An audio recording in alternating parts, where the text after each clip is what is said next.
a point where we need the trust in government. We need it for everything. Normalement, tout ce qui concerne le changement climatique, la réalisation des engagements pris dans le cadre de l'accord de Paris, ça relève des gouvernements. Non, ça relève des gouvernements, évidemment, et ça relève aussi de chacun d'entre nous. We cannot claim of transformation if our politics is on the basis of discrimination.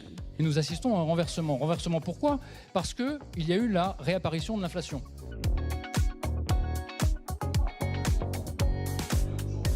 C'est un rendez-vous d'abord où on croise beaucoup de monde et ça permet d'échanger. Lorsqu'on veut transformer le monde, il faut tenir compte des intérêts contradictoires et des visions contradictoires. Et le dialogue, c'est aussi ça, c'est la confrontation pacifique des points de vue.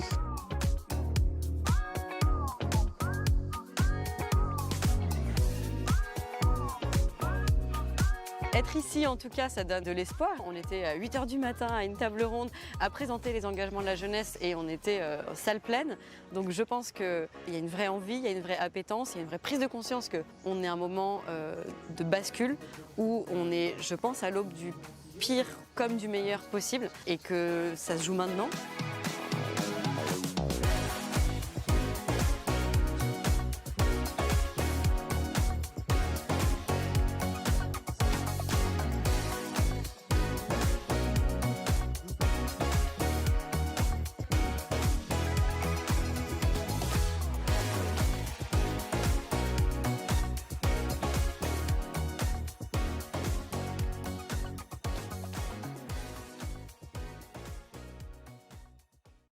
Bonsoir à tous, bienvenue dans cette nouvelle émission des rencontres de l'hémicycle. Vous l'avez vu, un petit reportage sur les rencontres d'Aix-en-Provence qui se dérouleront les 7, 8 et 9 juillet prochains autour d'un thème que je trouve chargé d'espoir, dissiper les incertitudes. Et Dieu sait qu'en ce moment, il y a quelques incertitudes sociales, économiques, politiques dans ce pays, parce que cette année, l'hémicycle, la revue qui aime la politique, est partenaire des rencontres d'Aix-en-Provence. Alors je suis très heureux d'accueillir sur ce plateau, bon, je commence par vous, Jean-Hervé Lorenzi, le président des rencontres d'Aix-en-Provence. Je suis très heureux aussi d'accueillir Catherine Lubocinski, professeure à l'Université Paris-Panthéon-Assas, et membre aussi bien sûr du Cercle des économistes. Pascal Ebel, docteur en statistique, j'ai vu, docteur en statistique, directrice associée chez Cewez, agence de marketing. Samuel Géquet, lui, est agrégé de sciences sociales et c'est le DG adjoint de Bonafide, qui est un cabinet spécialisé en stratégie d'opinion et d'influence. Et puis aussi, bien sûr, notre ami Patrice Huer, psychanalyste, pédopsychiatre des hôpitaux. Et je trouvais très important que vous soyez là parce qu'on va parler de dette privée, de dette publique, on va parler de modification du paysage politique en France avec la montée du Rassemblement national, on va parler des contraintes de consommation depuis la crise Covid, d'inflation aussi. Mais c'était important, me semble-t-il, monsieur le professeur, d'avoir aussi votre sentiment de psychanalyse sur l'évolution des incertitudes, des angoisses, des stress qui montent dans la population et qui finalement impactent tous les sujets dont je viens de parler. Cher Jean-Hervé Lorenzi, peut-être un mot sur ces nouvelles rencontres d'Aix-en-Provence. J'ai trouvé vraiment, je vous le dis, parce que parfois je suis plus dur que ça avec vous, mon cher Jean-Hervé, mais dissiper les incertitudes, je trouve le thème génial. C'est un très joli petit livret dans lequel une partie des gens qui sont là ont contribué, en parlant de dette, de consommation ou encore d'évolution des comportements. Jean-Hervé, peut-être un mot sur ces nouvelles rencontres. D'abord, je voulais remercier Poca et ses deux coprésidents, qui sont deux amis, qui sont finalement des gens top, Mathieu Gabé et Emmanuel Lamy. Et puis, je voulais remercier aussi le patron de l'hémicycle, Éric Revel, parce qu'il est depuis toujours à la recherche de ce qui, au fond, intéresse les gens, mais de manière très, j'allais dire, très subtile et très intéressante.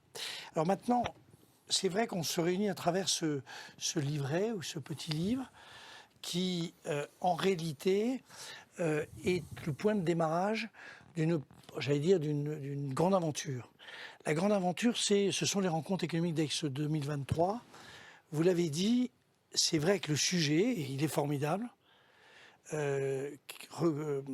Cette idée d'optimisme et de recréer l'espoir, c'est à la fois pas trop simplificateur. Recréer, ça veut bien dire qu'on part d'une situation qui n'est pas top. Et l'espoir, c'est quand même une manière positif de voir les choses, mais c'est un sujet qui est extrêmement dangereux. Imaginez qu'il y ait une bombe thermonucléaire en juin. Je ne suis pas sûr que notre thème accroche réellement les foules. Donc, on a décidé de procéder avec beaucoup de méthodes. Quand on prend un sujet très compliqué et très difficile, je salue d'ailleurs Marion qui a monté tout le programme, il faut beaucoup de rigueur intellectuelle, beaucoup de méthodes. Et donc, on s'est lancé dans cette aventure qui consiste à créer 4 cahiers qui sont de cette même nature, qui vont reprendre les 4 grands moments d'Aix. Le premier moment, c'est le moment la certitude. En réalité, on n'a aucune idée sur un plan économique de ce qui va se passer dans les mois qui viennent. Un économiste qui donne une prévision à 6 mois, c'est un audacieux. À 1 an, c'est un irresponsable. Et à 2 ans, c'est un escroc. Donc, il faut qu'on soit très prudent sur les sujets. Et donc, incertitude. Et puis après, on va passer aux 2 autres, la manière dont on va travailler, c'est les espoirs. Il va y avoir un cahier sur les espoirs dans 1 mois et demi. Puis les choix, parce qu'au fond, tout notre discours va consister à dire on a notre destin en main. On va terminer par le rebond, c'est-à-dire au fond la traduction même de l'espoir et de tout ce qu'on a pu imaginer de positif, mais évidemment on le fera après les rencontres d'Aix, donc en septembre. Donc c'est assez nouveau, toujours les mêmes chiffres. Tout à l'heure il y a eu un chiffre qui était sympa, c'était les 5500. Il manque un autre chiffre, ce sont les gens qui sont connectés à titre individuel, enfin unique. 500 000. 500 visiteurs pour l'édition 2022. Voilà, et en physique, il y a 5000 personnes, 5500. Et tous ceux qui suivent à distance grâce au J Digital. Et il y a eu 2 500 000 connexions, donc ça veut dire, d'après ce qu'on m'a dit, environ 500 000 personnes. Et on a le sentiment que cette année, il y aura encore plus de monde parce qu'il y a beaucoup d'interrogations sur les choses, sur tous les sujets qui sont aujourd'hui les incertitudes politiques, géostratégiques, etc. Donc c'est très novateur. On est à 4 mois de l'événement. J'essaie de stimuler mes troupes en disant ça de la même manière. Ça veut dire qu'il faut évidemment toujours financer les choses. Hein, c'est la vie. Il faut trouver alors c'est à peu près réglé. Il faut trouver les intervenants et c'est déjà réglé puisqu'on a 350, vous avez vu, 360, dont une centaine qui sont des gens qui viennent d'une trentaine ou d'une quarantaine de pays, donc qui sont politiques ou qui sont des chefs d'entreprise ou des économistes évidemment ou des intellectuels. Et puis il faut installer cette très jolie commune et cette colline qui monte à Aix et qui, j'espère pour vous tous, puisque vous serez tous là, sera les 7, 8, 9 juillet, sera aussi belle que d'habitude. Je précise simplement 2 nouveautés. La première, c'est qu'on commence le vendredi à 11h, parce qu'on a quand même beaucoup de sujets à traiter, donc vendredi à 11h. Donc, si vous partez à 7h30 le matin de Paris, ce qui est quand même pas un drame entre nous, vous serez à temps, parce qu'il y aura des cars qui vont vous emmener, etc. Et puis, on va avoir énormément de focalisation sur la jeunesse, puisque il y a une mécanique absolument géante qui est en train de se mettre en place, qui consiste à dialoguer à travers Jam, dont vous avez vu tout à l'heure l'ex-directrice, à dialoguer avec 25 000 jeunes, et puis progressivement terminer avec 150 jeunes, qui ne seront plus les jeunes qu'on recrutait auparavant, qui étaient quand même en gros des X, des énarques et des HEC, ce qui était bien. Mais ce n'était pas tout à fait représentatif de l'ensemble de la société française. Et là, on lance une opération, on aura des jeunes venus de tous les endroits de France, et voilà. Merci beaucoup Jean-Hervé d'avoir planté le décor. Alors, les incertitudes, il y en a beaucoup qui planent. On va parler de dette publique, de dette privée. On va parler du changement du paysage politique. On va parler de consommation, d'inflation. Mais je voulais commencer avec vous, Patrice Huer. Parce que toutes ces incertitudes, avant de les dissiper, je voulais savoir comment, tout simplement, on vit en ce moment, bien ou mal, lorsqu'on est un citoyen, lorsqu'on est un enfant, lorsqu'on est un adolescent, lorsqu'on est un adulte. Comment est-ce que le psychanalyste arrive à faire le tour de ce périmètre-là qu'on appelle les incertitudes? Et est-ce que ça conditionne finalement l'enfant, l'adolescent et l'adulte qu'on va devenir? Alors je formerai les choses à l'envers. Je dirais que probablement l'enfant, l'adolescent que l'on a été, conditionne notre rapport à l'incertitude quand on est adulte. C'est plutôt dans ce sens-là que je le poserai. Et effectivement, ces incertitudes sont légion actuellement, de plus en plus. Et on voit deux catégories d'humains, grosso modo, si je schématise, se manifester. Celles et ceux pour lesquels c'est source d'angoisse, de peur, et qui vont mettre en place des mécanismes défensifs variés, repli stratégique, consommation, on s'accroche à quelques certitudes tant que l'on peut, comme à une branche qui risque de rompre. Et l'autre catégorie, qui sont ceux qui apprécient l'incertitude et qui trouvent que l'incertitude, non pas a du charme, mais est un stimulant tout à fait intéressant. Et m'occupant d'enfants et d'adolescents, qui par définition, à propos desquels par définition on ne peut pas définir ce qu'ils vont devenir, l'incertitude, je trouve que c'est un atout formidable. Et j'essaierai de vous dire deux mots là-dessus, c'est-à-dire que je pense que vraiment le fonctionnement de l'enfant, du bébé, de l'enfant, puis de l'adolescent, nous éclaire sur la manière dont on a pu se constituer notre propre rapport, une fois adulte, à l'incertitude et à la manière dont on la vit. Alors, il y a une incertitude qui est extrêmement pesante, je trouve, mais qui échappe souvent au commun du mortel, qui est une incertitude qui pèse sur le pays, Catherine, qui est l'incertitude liée à la dette publique, et on parlera aussi de la dette privée. Mais la dette publique, bon, on atteint 3 000 milliards d'euros, les critères de convergence, il y a longtemps qu'on les a enfoncés et qu'on les a oubliés. La question que se posent beaucoup d'économistes, c'est la question de la soutenabilité de cette dette. Alors, ce n'est pas une angoisse qui est partagée par le grand public, mais c'est une angoisse qui, évidemment, va délimiter le périmètre économique et l'évolution du pays. Quand on parle de soutenabilité de la dette, Madame Luboszinski, on a raison d'avoir peur ou on a raison de se dire, bon, les taux montent, mais ça va aller? Alors, j'ose pas dissiper certaines incertitudes, puisque c'est stimulant. Alors là, je suis un peu... Ah bon, d'accord, ok. Alors, on peut dissiper certaines incertitudes, dans le sens où la dette, elle a été multipliée par 2,5 dans le monde sur les 50 dernières années, schématiquement. Et ce qui est sûr, ça je dissipe toute incertitude, c'est qu'elle va continuer à augmenter. Alors, il n'y a pas de souci. Maintenant, oui, il y a un mot à la mode qui est le mot soutenabilité, sauf que c'est un concept, on va dire, à géométrie variable, protéiforme, enfin, c'est assez bizarre. Pourquoi? Parce que la soutenabilité va dépendre, est-ce qu'on parle de dette publique, dette privée, est-ce qu'on parle de dette des pays avancés ou de dette des pays émergents? À titre d'exemple, on a en France, donc on sait à peu près 110% de dette publique sur PIB. Au Japon, il y a 260. Pour 60% de tolérés normalement dans les critères de convergence. Les critères de quoi? De convergence. Les Japonais ont 260 et personne ne s'inquiète de la dette japonaise. C'est de la dette détenue par les ménages japonais. Oui, mais c'est un peu vous différent. voyez bien que le critère qui est souvent utilisé de ratio dette publique sur PIB, vous venez de m'en mentionner un à 60%, vous voyez bien que le Japon à 260, il ne se passe toujours rien.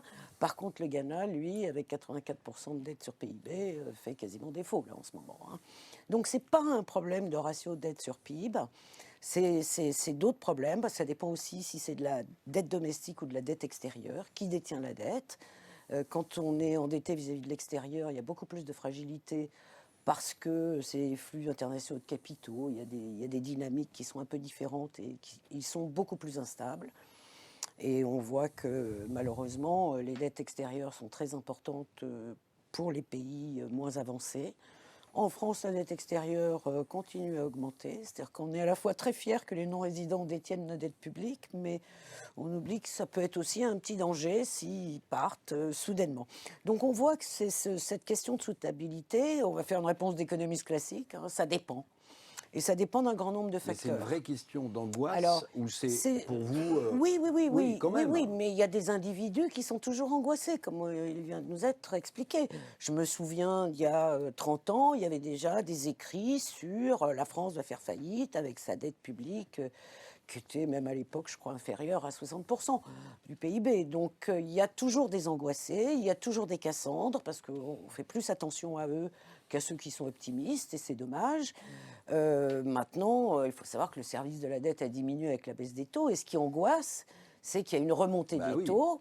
Mais Oui, mais là, après, il faut rentrer dans des mécanismes un peu plus précis, c'est-à-dire que, par exemple, tant que les taux d'intérêt réels sont inférieurs au taux de croissance de l'économie, ce ratio dette sur PIB, il est stabilisé, il peut même diminuer.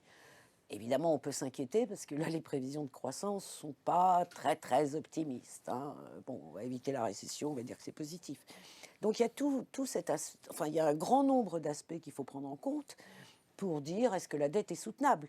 Mais moi, je suis, pour l'instant, pas inquiète d'une dette à 110%. Ce qui m'inquiète, c'est le manque de stratégie à long terme. C'est-à-dire qu'il faut repenser les dépenses publiques. À quoi ça sert un État? Quelles sont les dépenses? Vous savez que plus de la repenser moitié... le périmètre de l'État? Ben oui, plus de la moitié des dépenses publiques pour l'État français sont des dépenses sociales. Donc en France, on a une répartition primaire des revenus assez inégalitaire, mais une redistribution qui est tellement importante qu'après, on fait partie des pays les moins inégalitaires. Bon. Peut-être qu'on pourrait essayer d'inverser, c'est-à-dire qu'on soit un peu moins inégalitaire dans la distribution primaire des revenus et on aurait moins besoin de dépenses de redistribution.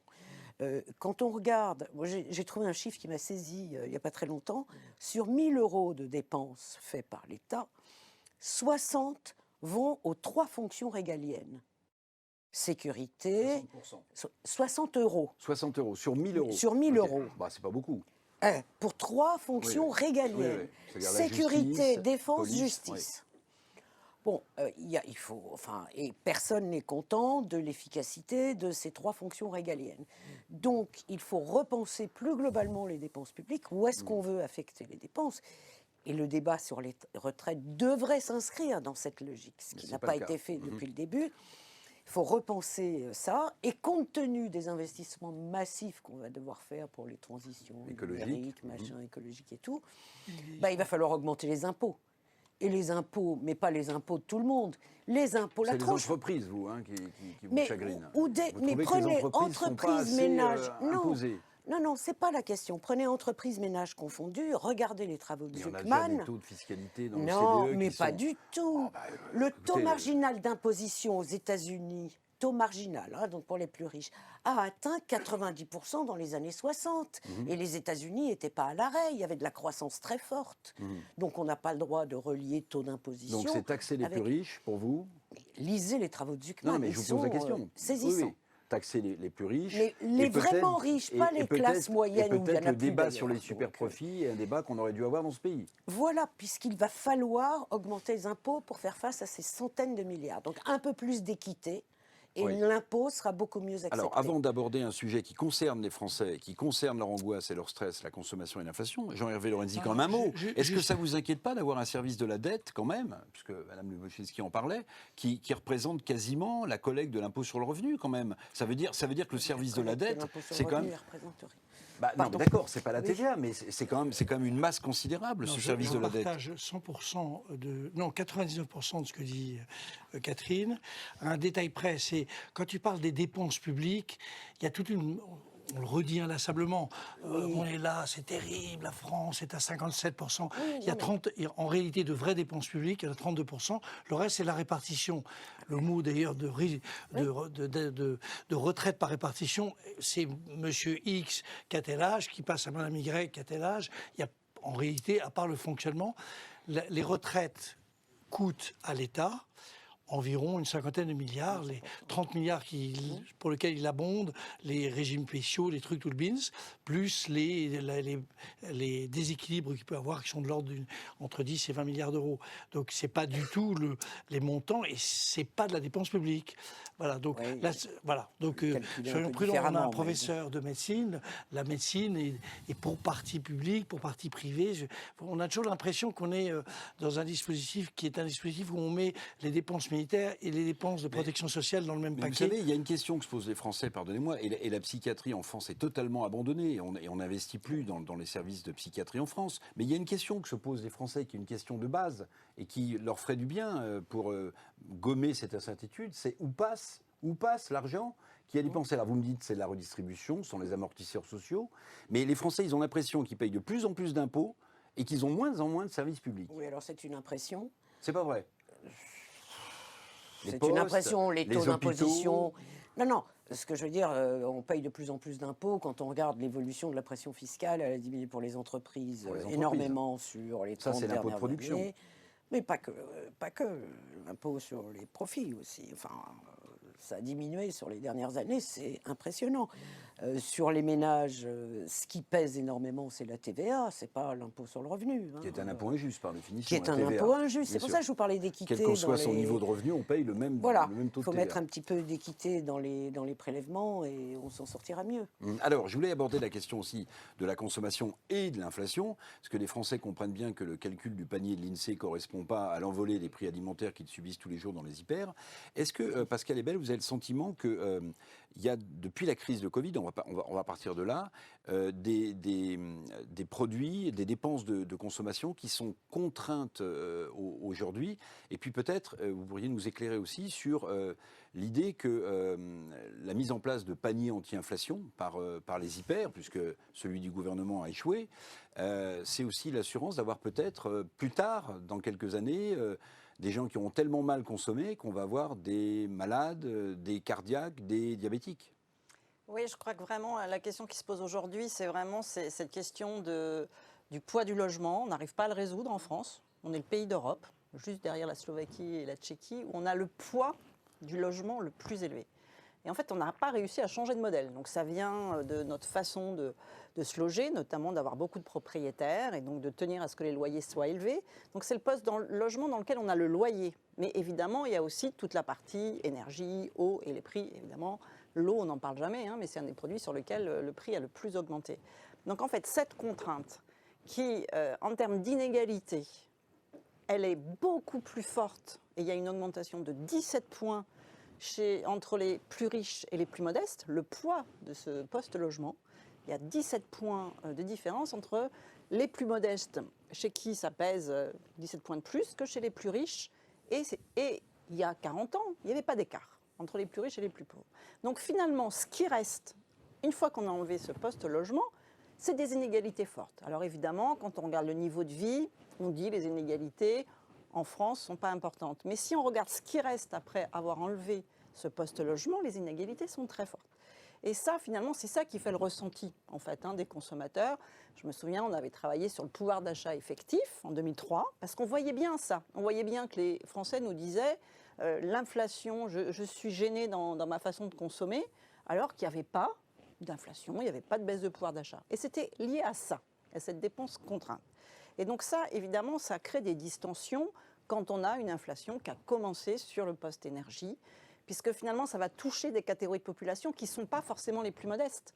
On a touché cette fois-ci les gens qui vivent dans les zones rurales, les gens qui ont des maisons et qui n'ont pas des appartements. Donc les Parisiens ne sont pas autant touchés par ce qui se passe aujourd'hui que ceux qui vivent dans des petites villes. On l'a vu aux manifestations. On a bien vu qu'on n'a jamais eu autant de manifestants dans les petites villes. C'est parce qu'ils ont ce poids du logement, notamment de l'énergie, qui augmente. Alors maintenant, l'inflation, donc, elle a démarré sur l'énergie et elle est très très ciblée sur l'alimentation. Et là, évidemment, ça va se cumuler pour certains. Et ce qui est gênant, c'est qu'en effet, ce poste alimentaire, c'est pas un sujet. C'est-à-dire que les politiques s'en emparent jamais. C'est-à-dire qu'on considère que ça doit être... C'est hélas pas un sujet, vous voulez dire. C'est hélas pas un sujet. C'est hélas pas un sujet. Alors que finalement, c'est vital. C'est-à-dire que ils s'en sont emparés, puisque Olivia Grégoire, la ministre, a dit on va mettre en place un panier anti-inflation. Il n'y a aucune aide, alors qu'on a aidé sur le carburant. Alors que le carburant, on parle d'un chèque alimentaire, peut-être, au mois de juin. Oui, alors depuis, le président l'a promis, mais jusqu'à présent, on n'arrive pas à le sortir. Donc il y aura peut-être une expérimentation, si c'est que dans quelques départements. Voilà, si c'est que quelques départements, on ne va pas considérer quand même qu'il n'y a que quelques départements où on a des populations. Est-ce qu'il n'y a pas une autre fracture qui me frappe? C'est parmi tous ceux qui subissent l'inflation, c'est-à-dire tout à chacun en réalité, quand on va faire ses courses, une fracture entre les consommateurs qui épargnent et ceux qui n'épargnent pas et qui subissent la hausse des prix de manière plus violente encore. Cette fracture-là, elle est énorme. Oui, vraiment, ce qui s'est passé avec le Covid, c'est-à-dire que cette épargne qu'on a faite pendant le Covid... Avec des taux de collecte sur le taux du livret A, sur le livret A, incroyable. Sur les dépôts à vue en ce moment, on a encore 600 milliards. C'est 5 fois plus qu'avant le Covid. Donc en fait, il y a des gens qui, en effet, ont une épargne, ils ont gardé de l'épargne Enfin, on l'a vu, hein, les stations de ski n'ont jamais été autant remplies. Donc il y a une polarisation qui est énorme. C'est-à-dire que, moi je le vois dans les enquêtes, c'est-à-dire que quand je regarde, je segmente, je sens que ça s'écarte en fait entre ceux, ils ne sont pas très nombreux, hein, c'est les 20% qui ont épargné, qui finalement sont aussi ceux qui prennent des décisions, qui ne sentent pas cette contrainte. Et puis les jeunes, en fait, on a vraiment un sujet sur la jeunesse. Donc c'est vrai que c'est intéressant qu'à l'hémicycle, vous mettiez le point sur cette jeunesse. Les 18-24 ans, moi dans mon enquête, j'en ai 83% qui disent ne pas arriver à manger ce qu'ils souhaitent. En moyenne, c'est 70%. Donc c'est ceux qui sont plus touchés. Alors ils ont été touchés pendant le Covid, c'est les premiers qui sont impactés.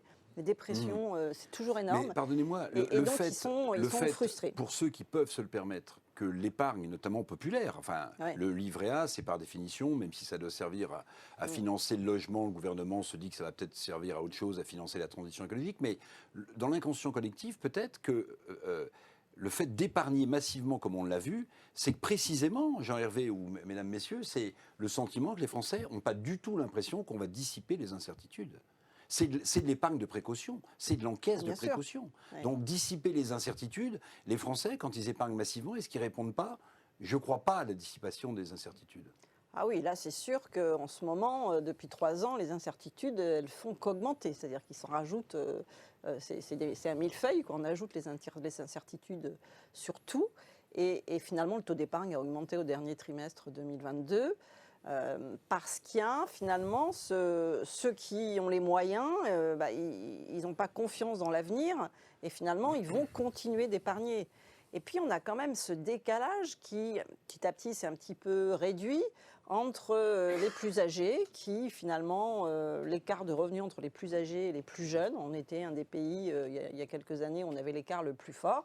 C'est toujours la même chose. On a un peu ces générations qui finalement ont encaissé quand même beaucoup d'argent, qui ont eu des bonnes conditions économiques, qui sont favorisées, et ceux qui y prennent et qui prendront dans l'avenir, notamment avec la transition écologique, c'est quand même les jeunes. Donc on a l'impression qu'on crée quand même une Alors, tension je voulais forte. aussi, oui, j'en avais un mot. Juste deux mots. Le premier, c'est, je trouve que cette idée sur le logement, c'est que c'est absolument essentiel, comme dépense incompressible et très inégalitaire dans le traitement.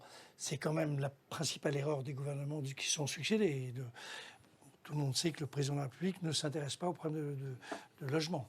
Et qu'on a cette année le plus faible taux de construction depuis mise en chantier de construction. mise en chantier. C'est absolument hallucinant. Et la deuxième chose, toujours sur les inégalités intergénérationnelles, 75% des retraités sont propriétaires de leur logement, ce qui est évidemment inaccessible pour un jeune. Donc on est dans un dispositif dans lequel beaucoup de choses vont se concentrer sur le logement. C'est pour ça que c'est si important. Et c'est très intéressant ce que vous dites, parce qu'au fond, vous nous expliquez des réactions qui sont parties des Gilets jaunes et qu'on retrouve sur les retraites, où c'est un peu disproportionné par rapport à ce qui est en train de se passer, parce que derrière ce qui se passe, c'est le ressenti d'une inégalité absolument géante, notamment sur les problèmes de logement. Et puis peut-être aussi le fait que les plus pauvres sont encore plus pauvres, mais que maintenant les classes moyennes, en réalité, et donc l'avenir de leurs enfants, sont également menacés. En tout cas, c'est le sentiment qu'ils ont. Maurice Lévy, l'ancien patron de Publicis, a écrit un très joli livre, je trouvais très documenté sur ce sujet. Michel Alliot-Marie avait écrit un livre qui s'appelait « La grande peur des classes moyennes ». En fait, on est dedans. Peut-être que la faillite de certaines enseignes, d'ailleurs, auxquelles on assiste, c'est en fait la disparition un peu programmée de ces classes moyennes. Or, les classes moyennes, ça fait partie de l'ancrage des points de développement. Juste un mot là-dessus, et ensuite, je voudrais qu'on parle politique. Ben oui, notamment le poids. On a le poids des dépenses en habillement les plus faibles d'Europe. Pourquoi? Parce qu'on a le poids du logement le plus fort. Et donc, en effet, c'est les enseignes moyennes, c'est l'effet sablier, c'est-à-dire que le luxe, ça n'a jamais autant bien marché, toujours avec ce que je viens de décrire. Et puis, le low cost se porte très bien du côté de l'habillement. Donc, toutes les enseignes du milieu de gamme sont en train de Donc, ces enseignes-là qui disparaissent, c'est le symbole d'une disparition un peu des classes moyennes, quoi. Bien sûr. Et ça, c'est quand même un vrai sujet pour la société française. Oui, tout à fait. C'est vraiment une question de sentiment de déclassement, parce qu'on n'arrive pas à accéder au haut de la pyramide. Alors, Samuel Jacquier, merci d'avoir patienté. Je voulais qu'on parle aussi de politique. Et notamment, quand on se retourne un peu, on voit qu'un certain nombre de pays ont fait des aventures, des expériences, diront certains, populistes. Alors, moi, Chavez, Venezuela, je la mets dans une aventure populiste d'extrême gauche, Trump dans un populisme de droite, Meloni en Italie aussi. Est-ce que la France, avec, si on fait un état des lieux, les indicateurs d'opinion autour du RN, va faire l'économie ou au contraire devra à un moment donné basculer dans cette aventure que certains appellent populisme, mais ce n'est pas dans ma bouche un terme péjoratif. Hein. Le populisme, il est aussi bien chez Jean-Luc Mélenchon, sans doute que chez Marine Le Pen. Alors, les pronostics politiques, c'est comme les pronostics économiques. C'est toujours compliqué. Il n'arrive jamais ce qu'on prévoit. Mais ce que je trouve intéressant, c'est en fait le lien dans tout ce qui vient d'être dit. Parce qu'au fond, on va essentiellement parler du RN, mais ce qui fait monter le RN, ce qui nourrit le RN, c'est tout ce qui vient d'être dit. Tout ce que vous avez dit, et ce qui fait l'unité d'ailleurs de ce livre, puisqu'on ne s'est pas concerté pour écrire nos papiers, c'est effectivement le sentiment d'inégalité, c'est la crise des services publics. Enfin, je veux dire, aujourd'hui, il faut mesurer comment les Français sont sidérés de ne pas être sûrs d'avoir d'électricité, c'était impensable, sidérés que les urgences soient fermées la nuit, le jour, à côté de chez eux, dans les villes moyennes, sidérés qu'il n'y ait pas de profs devant leurs élèves, devant leurs enfants pendant 2-3 semaines. C'est évidemment... et Pascal Ebel a très bien dit, les tensions, l'inflation, les tensions sur le pouvoir d'achat. Il y a un chiffre pour la première fois. Alors, on parle de ressenti, mais c'est le ressenti qui fait le ressentiment. Hein. Pour la première fois, on a passé la barre des 50% de Français qui disent s'en sortir difficilement avec leurs revenus. C'est purement subjectif. Mais voilà, on est au-dessus de ces 50%-là. Et moi, ce que je démontre dans le petit papier, là, c'est qu'en fait, ce qui nourrit le vote RN, c'est la France qui va mal. Vous pouvez prendre tous les indicateurs, c'est la question sociale. Un seul chiffre. Vous avez plus de 2/3 des gens qui sont satisfaits de leurs conditions d'existence qui ont voté pour Emmanuel Macron au second tour. Vous avez 80% de ceux qui sont insatisfaits qui ont voté pour Marine Le Pen. Et vous prenez tous les indicateurs, niveau d'éducation, niveau de revenus, CSP, vous avez 20 points, 25 points d'écart entre le bas de l'échelle sociale, on va dire, et le haut. Donc il y a un carburant pour le RN qui est la dégradation des conditions d'existence, on va le dire comme ça, et que je pense qu'il faut traiter en priorité, c'est la question sociale. C'est-à-dire, on voit bien, si on parle d'endiguer le RN, que la dénonciation morale, ça c'est fini, c'est aux oubliettes, ça marche plus, que la question du manque de crédibilité, elle est en train de s'estomper, une notabilisation à l'Assemblée. Grâce à la NUPES à l'Assemblée aussi. Grâce à la NUPES, professionnalisation des cadres du RN, regardez-les sur les plateaux télé depuis l'élection législative. On dit que ce sont parmi les députés qui travaillent le Ils plus à l'Assemblée travaillent, nationale. pas de dérapage, etc. Enfin, parfois des dérapages. De moins en moins. Ouais. Et on en arrive à une situation, et je vais vous donner ce chiffre parce qu'il est quand même étonnant, une situation qui il y a 10 ans aurait fait la une sans doute des journaux et qui aujourd'hui passe inaperçue, c'est que le RN est le parti le plus populaire de France dans le dernier baromètre Kantar Figaro Magazine, et que dans le top 5 des personnalités préférées des Français, vous en avez 3 d'extrême droite, Marine Le Pen, 2e, derrière Édouard Philippe, Marion Maréchal, 3e, et Jordan Bardella qui monte 5e. Le seul ministre qui est devant eux, c'est Bruno Le Maire. Tous les autres sont loin derrière. Donc on voit bien qu'il y a effectivement une forme de ressentiment, de dégradation des conditions d'existence, de questions sociales qui est en train de faire le lit de l'extrême droite, plus que de la gauche radicale ou de la gauche populiste. Et si vous voulez, je vous expliquerai pourquoi. Et qui effectivement fait qu'on a un stade où objectivement, c'est en toute objectivité, jamais le RN a été aussi proche du pouvoir. Elle a gagné entre 2012 et l'élection de François Hollande et la dernière élection présidentielle de près de 2 millions de voix au premier tour, alors que la participation a baissé de 4 points. Elle a gagné entre 2017 et 2022 plus de 3 millions de voix au second tour de l'élection présidentielle. Et quand on analyse un peu la sociologie électorale, elle progresse par capillarité. C'est-à-dire qu'elle a conquis les classes populaires, le RN a conquis les classes populaires, c'est acquis. Et sous le premier quinquennat Macron, elle a commencé à grignoter les classes moyennes. C'est-à-dire c'est plus 12 points chez les professions intermédiaires, c'est plus 15 points dans la fonction publique hospitalière. Pas pour rien, parce que les conditions de travail y sont dégradées. Et donc, par exemple, sous le premier quinquennat Macron, Marine Le Pen a percé le plafond de verre fonctionnaire, ce qui était impensable il y a encore 10-15 ans. Si vous vous souvenez bien quand même, après les élections régionales, où finalement le RN devait remporter une ou deux régions, ça s'est terminé avec 0 région. Oui. Et beaucoup d'analystes à l'époque ont dit, en fait, sa stratégie est perdante, elle est finie. Vous vous souvenez, après les régionales. Comment est-ce que vous expliquez, peut-être au-delà des difficultés économiques, sociales de ce pays, que, en dépit de cet échec au régional, que beaucoup décrivaient comme quasiment définitif, elle ait réussi quand même à continuer à convaincre de plus en plus de Français et de plus en plus de classes sociales. C'est dû au fait à quoi que les partis politiques, pendant des années, n'ont pas fait ce dont pourquoi ils étaient élus. Non mais, vous voyez, Oui, disons c'est- les choses. C'est dû à beaucoup de choses. C'est dû effectivement à la défiance à l'égard du politique et des gouvernements. C'est dû à la non-satisfaction des principales demandes sociales, et notamment sur la question du travail, qui est aujourd'hui en jeu sur la retraite, sur la question des salaires. Les Gilets jaunes sont intervenus aussi sur la trop faible rémunération, sur la question de l'inégalité. Et puis surtout, en fait, je pense que ça, c'est un regard un peu conjoncturel, mais que quand on regarde en temps long, effectivement, il y a l'accident des régionales, enfin l'accident, en tout cas, elles ne gagnent pas les régions qu'on annonce, parce que c'est, historiquement, en fait, c'est le dernier soubresaut du Front républicain, des régionales. C'est-à-dire ça marche encore en PACA et en Hauts-de-France, au deuxième tour, et ce Front républicain... Grâce à des leaders qui passent d'un camp à l'autre. Je pense à Renaud Muselier, Oui, par exemple, grâce à aussi de la dans tactique, PACA, mais je oui. veux dire, l'électorat suit.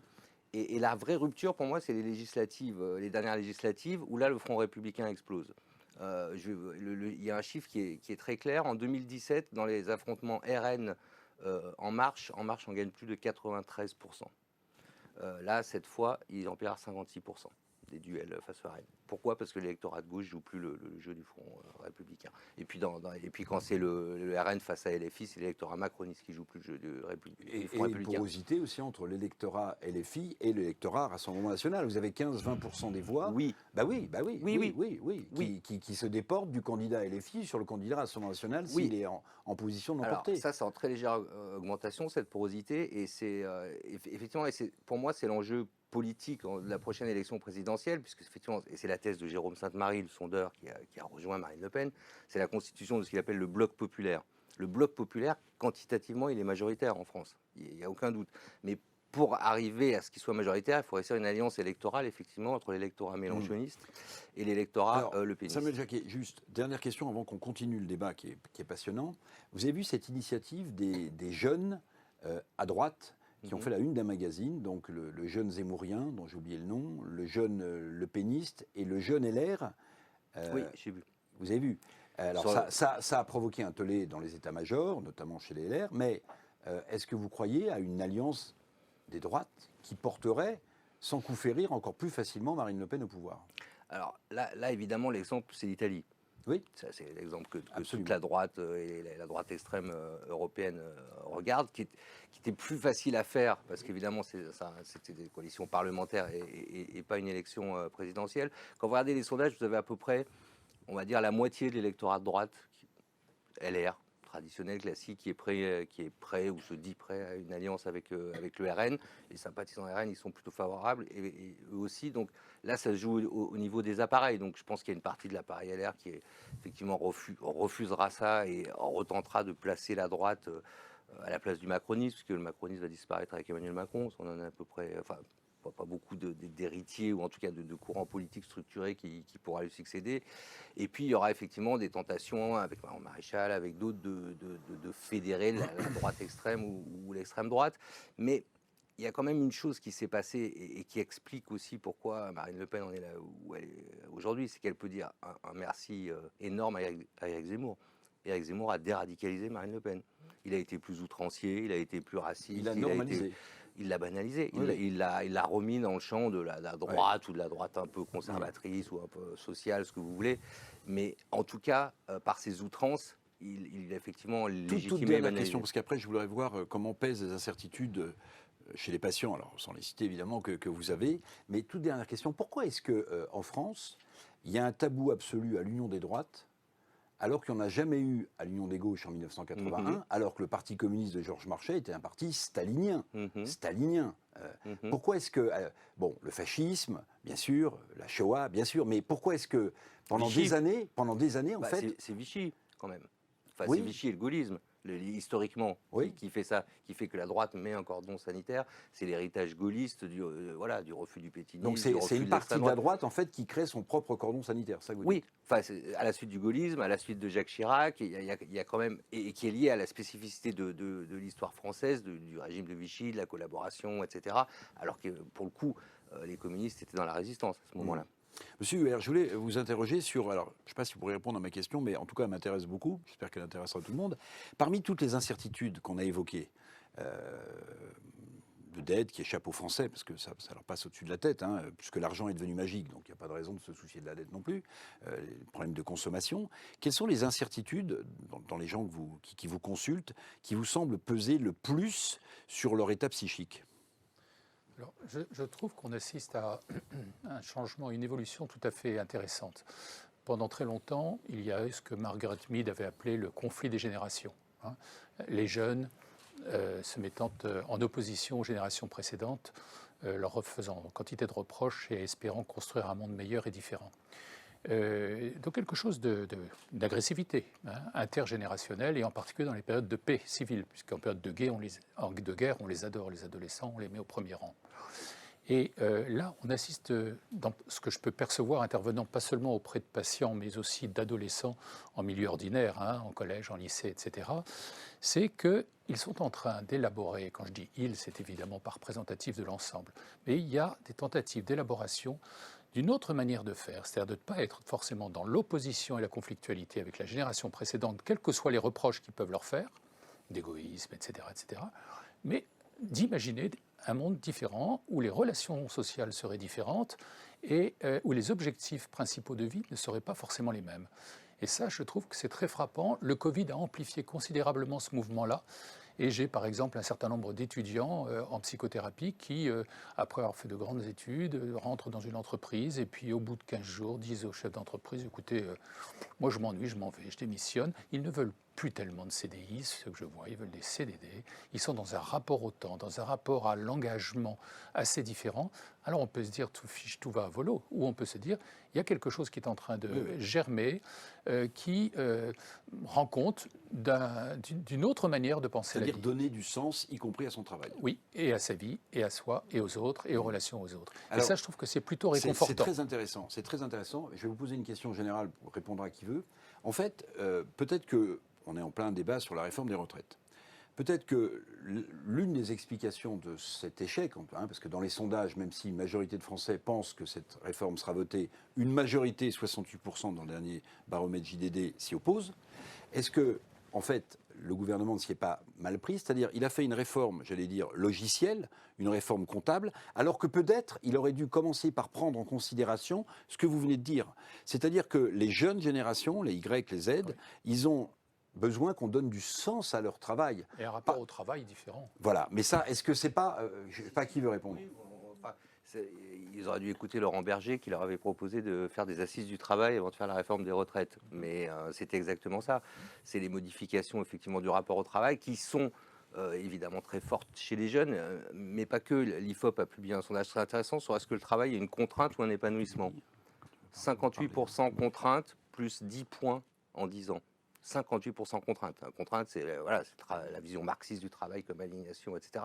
Donc quand vous avez 6 actifs sur 10 qui considèrent que le travail est une contrainte, et quand vous leur dites qu'ils vont travailler 2-3 ans de plus, évidemment que ça passe pas. Il y a un truc qui coince. Et alors là, je vais peut-être vous dire quelque chose d'un peu choquant, mais je pense que les élites ont un point de vue auto-centré sur le travail. C'est-à-dire qu'elles aiment leur travail. On aime tous notre travail ici, nous. On aime tous, on est bien payé, on est épanoui, on est reconnu, on passe à l'hémicycle, super. Franchement, on peut faire 2 ans de plus. Et moi, je dirais, il n'y a aucun problème. Hein, je peux voilà. C'est pas le rapport au travail des classes populaires, ça c'est sûr. Et c'est pas le rapport au travail, et monsieur l'a très bien dit, des jeunes, effectivement. Avec quelque chose qui vient d'être dit, je pense que ça mériterait une émission, c'est la préférence pour le CDD. C'est une rupture dingue. Oui. C'est-à-dire que pendant 20-30 ans, on a eu toute la gauche qui luttait contre la précarité, pour des contrats longs, stables, etc. Et aujourd'hui, c'est les gens qui, avec leurs pieds, disent non, moi je préfère l'intérim. Je préfère l'intérim parce qu'en plus j'ai ma prime, donc à court terme j'aurai quelques problèmes de pouvoir d'achat. Je préfère mon CDD parce que je veux être libre, je veux surtout pas m'engager, etc. Donc et ça c'est une vraie rupture. Et en fait c'était Laurence Parisot qui disait que le travail est précaire comme l'amour. Et on en vient là par le comportement même des jeunes et des... Vous avez des ordres de grandeur sur ces jeunes qui préfèrent des CDD ou de l'intérim? Alors c'est des ordres de grandeur, pas encore parce qu'on n'a pas posé la question, mais quand on fait beaucoup d'études qualitatives nous, auprès des chefs d'entreprise, ils le disent tous. Ils sont sidérés sur les process de recrutement actuels. Voilà. Peut-être deux remarques d'économistes sur le sujet. La première, c'est que on a tendance à, tirer des conclusions assez passionnantes. Hein, tout ce que vous nous direz est passionnant, mais il faut que ça tienne le temps. Alors que non. Tout simplement parce qu'on est dans une période qui est très particulière, qui est sortie de la Covid, et qu'on a le sentiment que ce qui apparaît comme, au fond, un impact très important sur le comportement des gens prend une forme définitive, point auquel je ne crois pas une seconde. Deuxième remarque, le grand changement, la grande rupture, c'est que nous avons vécu, ma génération, avec l'idée que la France était condamnée à un chômage, une fatalité du chômage. C'est fini, ça. Je veux dire, c'est fini. C'est le seul truc intéressant dans la campagne de Macron, c'est qu'il est le premier à avoir parlé de plein emploi, et il a raison. Je veux dire, si on continue à créer en gros 200 000 emplois par an, de manière ce qui signifie aussi de modifier un tout petit peu les conditions de travail. Il n'y a pas besoin d'être, heurté par le travail, simplement en considérant, dans un univers où il n'y a plus cette espèce d'inquiétude généralisée que le chômage c'est la fin de la vie et que c'est la règle et qu'on n'en sortira jamais. Il est normal qu'un jeune de 18 ans se dise je rentre, on me propose un job dans la restauration. C'est très curieux de dire quand on regarde. Dans la restauration, si on propose à un jeune de rentrer dans les cuisines, comme il y a plein d'émissions de télé sur la cuisine, etc., ça marche du feu aux yeux, ça y a une grosse demande. Serveur, le gars, il n'a pas envie, pour 4 raisons. C'est un métier qui n'est pas reconnu, c'est un métier qui est mal payé, c'est un métier dont les conditions de travail sont extrêmement difficiles. Et quatrième sujet majeur, mais qui est beaucoup plus profond que simplement la perception, la bipolarisation du marché du travail que vous venez d'évoquer d'ailleurs, qui est le fait que non seulement il y a ce sentiment de rapport au travail qui n'est pas le même. Enfin, franchement, si on relit les premiers écrits sur le taylorisme et le fordisme, je veux dire, c'est la même chose. Hein. Les gars, vous voyez Charlie Chaplin, vous le voyez, mais c'est que notre société s'est modifiée sur un sujet, c'est qu'il y avait des perspectives perspectives d'évolution de carrière. C'était pas aussi fabuleux qu'on a tendance à raconter, mais c'est vrai qu'on pouvait évoluer dans une carrière et qu'aujourd'hui, quand on démarre comme non qualifié, on n'a aucune chance de s'en sortir. Et là, juste une précision là-dessus, vous avez tout à fait raison. La différence, c'est que quand vous étiez à l'époque du taylorisme et du fordisme, vous partagiez l'idée d'un progrès partagé, d'un accès à la société de consommation comme les autres, qui aujourd'hui devient beaucoup plus difficile pour un certain nombre de catégories, pour les raisons que Madame a expliquées. Donc, qui ne sont pas embarqués dans la même dynamique, même avec un boulot difficile. Conscient que pour que ces voitures soient achetées, il fallait que ces ouvriers aient le salaire suffisant. Peut-être qu'il y a des histoires de salaire trop bas depuis 20 ans. Mais Samuel, l'inflation, même ma camarade Pascal, n'a aucune idée, pas du maire général, mais sur l'évolution de l'inflation dans les 6 mois qui viennent. Ne considérons pas que ce qui se passe à un moment déterminé, ça c'est un peu l'âge qui conduit à avoir ces réflexions, mais on a l'impression que c'est vérité éternelle. Vérité éternelle. Moi j'en sais rien si l'inflation, nous on passe nos journées à regarder l'inflation sous-jacente. C'est vrai que le pronostic du gouvernement qui consiste à dire que l'inflation sous-jacente, c'est-à-dire l'absence de second tour, qui est quand même une réalité. Je veux dire, ça, c'est une réalité forte. Hein. Il n'y a pas de mouvement d'indexation, de fait, des salaires sur l'évolution des prix. Il n'y a pas. Non, parce que les organisations ne sont pas suffisamment puissantes nulle part dans le monde. Oui, l'imprévisibilité étant la règle, et ça s'est accentué considérablement.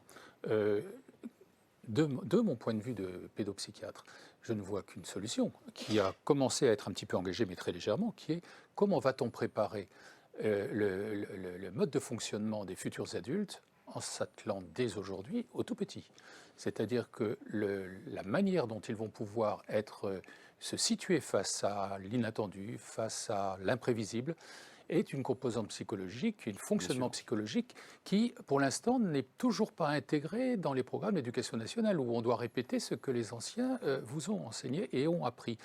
Comment former cette jeunesse, mais dès la crèche, à l'inattendu, à la surprise, pour y trouver des avantages. Pour être moins victime de l'incertitude. Et pouvoir trouver dans l'incertitude des opportunités éventuelles. Alors, Pascal Ebel, je voulais vous poser une question. J'ai écouté avec attention ce que disait Samuel Géquier, même si Catherine Luboszinski demandait des chiffres et des statistiques pour bien vérifier si ça a été vrai. Non, mais attendez, Voilà. parce que là, il me semble qu'on est sur un vrai sujet. Vous avez dit, les jeunes préfèrent maintenant des CDD à des CDI. Mais parmi les dépenses contraintes, celle de l'immobilier, le problème quand vous êtes primo-accédant, c'est que pour votre banquier, il ne faut pas avoir un CDD. Il faut avoir un CDI. Donc, alors je ne sais pas si cette tendance est ancrée, mais je vous crois sur parole. Mais là, on est dans un sujet, dans une spirale terrible. Si les jeunes générations préfèrent des CDD et que le système de financement des crédits immobiliers via les banques ne change pas, alors la contrainte du logement va être infinie. Oui, tout à fait. Si on considère qu'ils seront primo-accédants et qu'on reste dans un modèle de propriété. C'est-à-dire qu'en Allemagne, on mais est même dans pour un un loyer, modèle... il faut verser des Même pour le cautions, loyer. il faut Oui, dire que vous avez un emploi stable. Pour trouver un appartement, oui, vous avez raison, mais en effet, il y a quand même une adaptabilité qui est forte. C'est-à-dire que les colocations, c'est un Alors jeune ça se qui... développe énormément. Voilà, donc Ça, c'est le grand concept. Et il y a quand même un petit... Oui, il y a quand même un j'en petit- avais... 25% Vous m'avez proposé d'être plus. colocataire tout Oui, à l'heure. mais d'ailleurs, je maintiens ma proposition. Mais quand on prend les jeunes de 25 à 28 ans, parce qu'il y a environ 11 millions de jeunes, etc., on s'aperçoit, c'était les études qu'on a fait de manière au moment d'Aix l'année dernière, on s'aperçoit qu'il y a près de la moitié qui ne peut pas subvenir à ses moyens sans un soutien des parents. Ils restent Je veux chez dire, leurs parents. Surtout, ils cohabitent avec leurs parents. Arrêtons En fait, c'est ça de qui se passe. considérer que le monde change. Il y a quand même un Ah oui, problème de la l'effet jeunesse Tanguy. très profond qui Ah oui, est oui. le fait, et vous l'évoquiez tout à l'heure Pascal, au moment de la Covid, on disait que, je ne sais plus moi les pourcentages, on peut toujours se tromper, mais enfin un nombre très important n'avait pas 3 repas par jour. Donc on se faisait sauter d'eau. C'est Bah, un peu c'est compliqué vrai après maintenant. de dire qu'ils veulent tous des CDD, que youpla boum, etc. C'est une partie de la vérité, mais est-ce qu'elle est pérenne? Est-ce que ça va continuer? Et est-ce que c'est si... Mais il y a un exode urbain aussi, c'est-à-dire qu'avec le télétravail, ça a été montré dans la dernière étude PUCA, il y a même une hausse dans les communes rurales. C'est-à-dire qu'à partir du moment où ils vont s'éloigner et plus vivre dans les centres-villes, c'est ça qui se passe, ça se vide. Alors Paris depuis toujours, mais le centre de Lyon, etc. Donc forcément les loyers seront moins chers et on peut en effet changer peut-être ce rapport aussi à la propriété qui fait que par rapport aux Allemands, par exemple, tout le logement c'est institutionnel, donc forcément c'est moins cher. Donc peut-être qu'il faut changer de... Professionnel d'un infirmier actuellement, après les études, c'est 3-4 ans. Ils changent, ils vont faire autre chose. Non mais attends, je veux dire, mais non mais vous êtes en train de, pardon de le dire, mais tu nous autorises à avoir quand même quelques réactions. C'est juste que le job d'infirmier est injouable. C'est pas que brutalement il a une espèce d'envie de rejoindre un groupe de pop musique. C'est juste que c'est injouable et que pour passer ce que vous avez évoqué et qui est quand même le vrai sujet d'un dispositif dans lequel les rémunérations et les conditions de travail seraient en réalité moins corrigées par leur répartition, mais c'est tout le modèle français. Enfin, je veux dire, qui est pas le modèle, qui est un modèle très particulier. Moi, je veux dire, j'ai le sentiment, pas Catherine, puisqu'elle est toute jeune, mais moi, je serai sous terre avant que ceci ait lieu. Hein.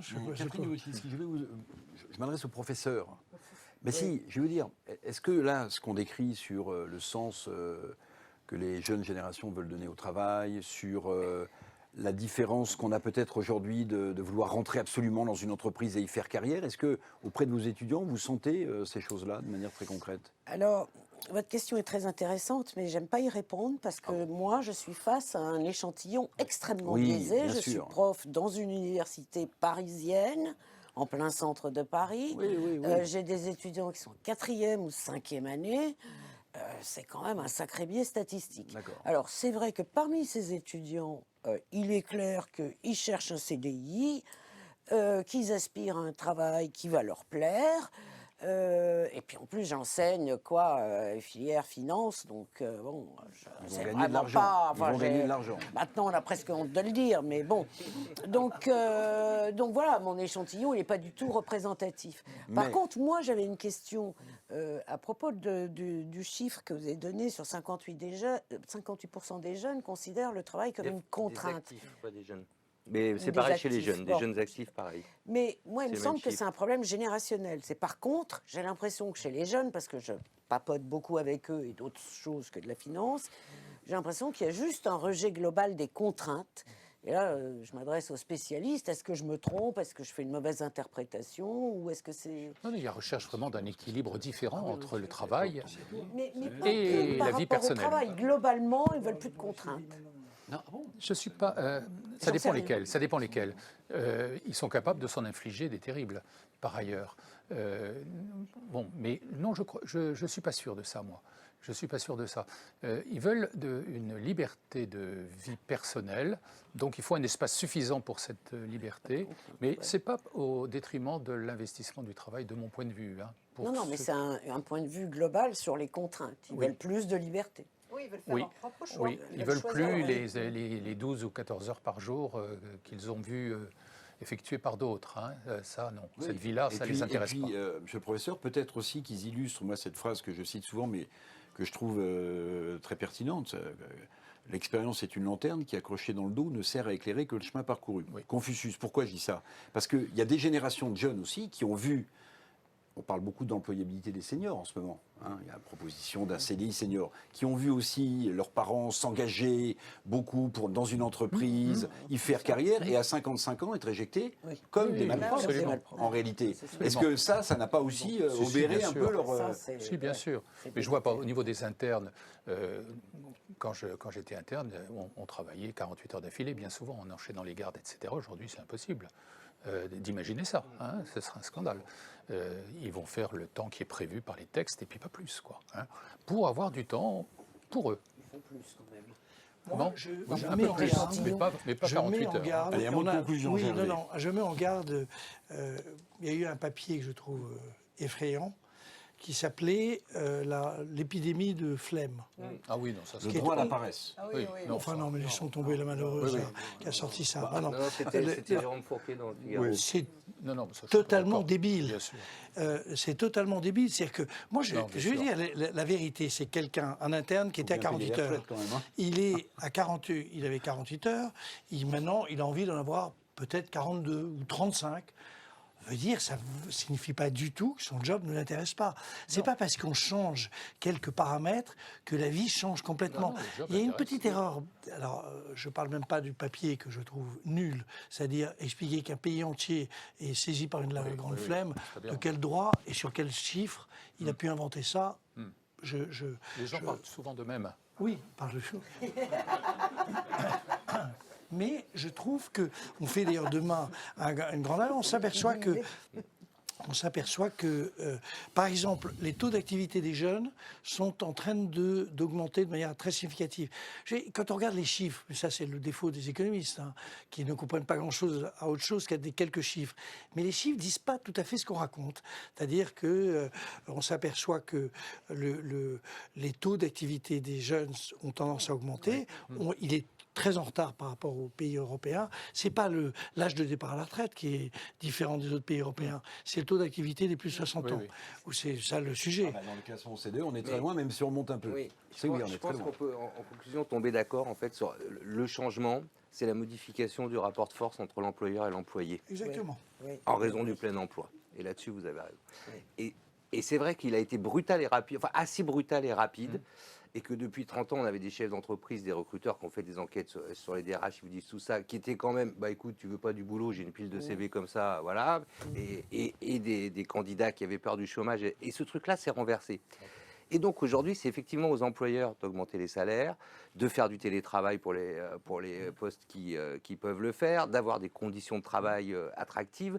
Et c'est ça qui fait les changements. Et c'est ça qui permet à des candidats de dire bah, je préfère un CDD en attendant parce que plus tard, effectivement, je pourrais faire autre chose. Ou là, je prends ma prime de précarité et je verrai plus tard. Là, je démissionne, je change de job. Donc il y a une espèce de plus grande fluidité, en tout cas liée à cette inversion-là. Enfin, augmenter les salaires avec le le- risque de nourrir la Oui, mais spirale inflationniste en quand fait, même. l'hôtellerie Bah, l'a si, fait. L'hôtellerie, si. elle a été Oui, mais contrainte enfin, de le faire. Les salaires Elle a été- étaient extrêmement bas. Oui, bah donc elle a été contrainte de le Oui, faire parce oui. que là, il y avait plus d'armée de réserve. Bon, voilà, je vous remercie vraiment beaucoup. C'était absolument passionnant. Pour ceux qui veulent poursuivre le débat, dissiper les incertitudes. à lire. On se donne rendez-vous le 7, le 8, le 9 juillet à Aix-en-Provence pour ces légendaires rencontres d'Aix-en-Provence avec les gens qui sont intervenus là, avec Jean-Hervé Lorenzi. Vraiment, je vous remercie beaucoup. Comme c'est la journée internationale de la femme, je n'ai pas oublié.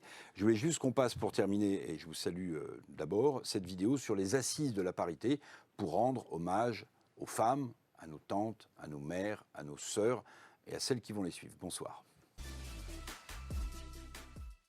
International Women's Forum est un réseau unique qui rassemble plus de 7000 femmes influentes au niveau mondial et nous sommes plus de 200 en France.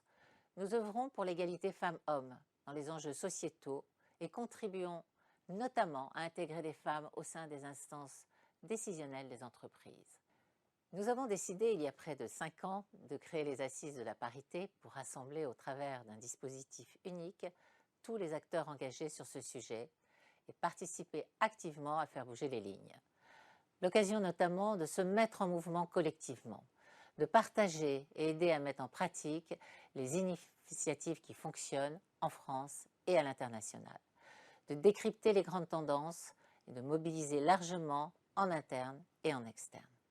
Les Assises de la parité 2023 se tiendront sur le thème de la transformation en présence de milliers de décideurs, influenceurs et politiques. Transformation car malgré la réglementation au niveau français comme au niveau européen, quand on regarde attentivement les chiffres et la composition des COMEX, les résultats n'y sont pas. Et trop nombreux sont encore les métiers carrières et filières genrées. Transformation car quand on analyse l'accès à l'entrepreneuriat, le financement des startups et de l'écosystème entrepreneurial, la parité est loin d'être atteinte. Transformation car l'orientation scolaire et les parcours professionnels n'impactent pas suffisamment l'objectif paritaire. Transformation car la parité est loin d'être une réalité dans les salaires. Transformation car trop de biais conscients ou inconscients, individuels ou collectifs, culturels ou organisationnels sont encore présents au sein de notre société. Transformation car les bonnes pratiques, les initiatives qui fonctionnent, les réussites d'autres pays sont insuffisamment partagées, reprises, réexploitées.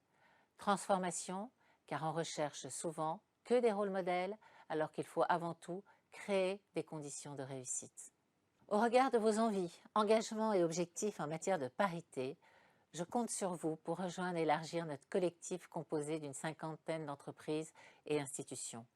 Je vous dis à très bientôt et surtout n'hésitez pas à nous solliciter si vous souhaitez que l'association intervienne d'une manière ou d'une autre au sein de votre structure, en amont et ou en aval des Assises de la parité 2023.